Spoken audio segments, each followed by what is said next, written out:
Yang ketiga, orang yang excellent itu selalu berhasil dalam setiap karyanya.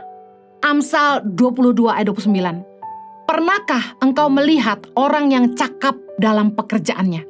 Di hadapan raja-raja, ia akan berdiri bukan di hadapan orang-orang yang hina. Ayat ini sering dipakai untuk bicara soal promosi yang datangnya dari Tuhan.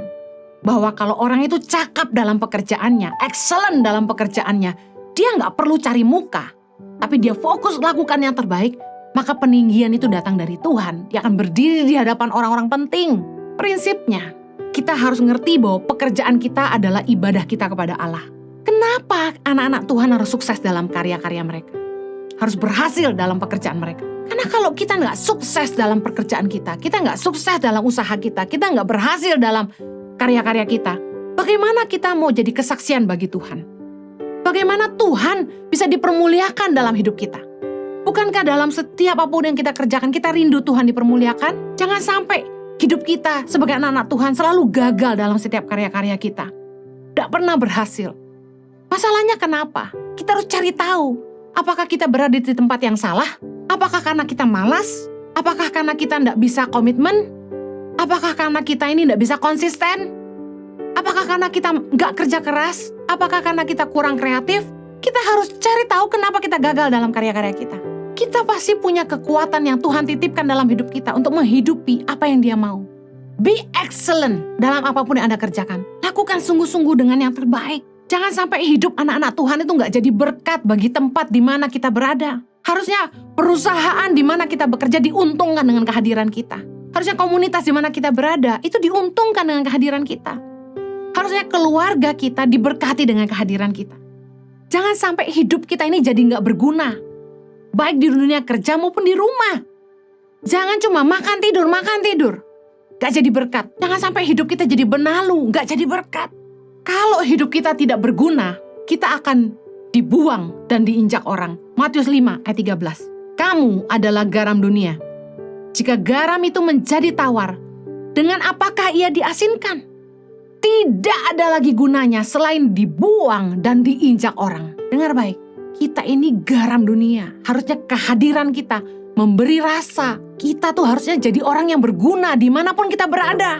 Jangan jadi sampah, jangan jadi benalu, jangan jadi beban. Kalau hidup kita tidak berguna, kita akan dibuang dan diinjak orang. Yang artinya gini, kita akan dihina, dipandang rendah. Jangan marah kalau sampai atasanmu memecat kamu. Jangan marah kalau perusahaanmu mengurangi gajimu. Pertanyaannya adalah apakah kamu mencapai targetmu setiap bulan? Pertanyaannya apakah kamu memberikan yang terbaik di tempat kerjaanmu? Pertanyaannya apakah kamu mencukupi kebutuhan rumah tanggamu? Pertanyaannya apakah kamu jadi berkat bagi rumah tanggamu, bagi keluargamu? Atau jadi beban? Apakah kamu jadi berkat bagi teman-temanmu? Atau jadi troublemaker yang hanya bawa masalah? Tukang gosip kemana-mana, yang sukanya ngomongin orang, jatuhin orang, atau mental gratisan, yang kalau makan gak pernah mau bayar, selalu maunya ditraktir aja, sukanya pinjam-pinjam duit kemana-mana, kalau mau jualan asuransi baru deket-deketin kita. Dengar baik, jangan jadi beban, jadilah orang yang baik, teman yang baik, jadi karyawan yang baik, yang melakukan yang terbaik dimanapun dia berada. Kalau Anda tidak suka dihina, Anda tidak suka dipandang rendah, jadilah orang yang berguna. Seharusnya kita tuh fokus, mencapai target, bahkan lebih. Membawa keuntungan bagi perusahaan, membantu untuk teman-teman lain lebih berkembang. Pastikan keluarga kita dibantu, apa yang kita bisa bantu. Jangan numpang makan tidur aja. Pastikan kalau kita lihat sampah ya dipungut, dibuang. Lihat tong sampah penuh ya dikosongkan, ganti plastiknya. Lihat ada yang kotor ya bantu bersihkan. Orang-orang yang bekerja di sebuah perusahaan mereka digaji. Tapi kalau mereka nggak memberi keuntungan kepada perusahaan, mereka kan jadi beban bagi perusahaan. Anak-anak Tuhan harus berhasil di dunia kerja maupun sekolah. Harus sukses. Kalau nggak nama Tuhan nggak dipermuliakan. Jangan hidup di dua dunia. Dunia rohani, dunia sekuler. Kalau di gereja itu dunia rohani. Kita semua sok baik. Tapi kalau kembali ke dunia sekuler, ketika kita bisa jadi diri sendiri, kita langsung tidak jadi berkat.